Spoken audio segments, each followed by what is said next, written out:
Hello বন্ধুরা, কেমন আছেন আপনারা? এখন আমরা যাচ্ছি আমার শ্বশুরমশাইয়ের সঙ্গে মীরা হার্ডওয়্যার্সে। আমাদের গোডাউনের সমস্ত ইট, বালি, সিমেন্ট, পাথর সবকিছু মীরা হার্ডওয়্যার্সের থেকেই আমরা নিয়েছি। এই তো চলে এসেছি আমরা মীরা হার্ডওয়্যার্সে। এখন আমরা ওদের বাড়িতে গেলাম। এখানে আয়ন তো আইসক্রিম পেয়ে খুব খুশি। তারপর আন্টি আমাদেরকে এই টিফিনগুলো খেতে দিয়েছিল।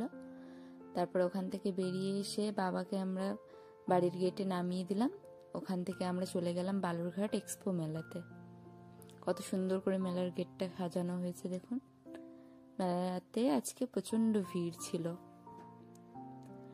আয়নকে এই ঘড়িটা কিনে দিয়েছি আমরা। আয়ন তো ঘড়িটা পেয়ে খুব খুশি হয়েছে, তোর পাপাকে বারবার দেখাচ্ছে। এই কিউট কিউট ইয়াররিং গুলো আমি নিয়েছি। আয়নের জন্য কিছু খেলনাও কেনা হয়েছে।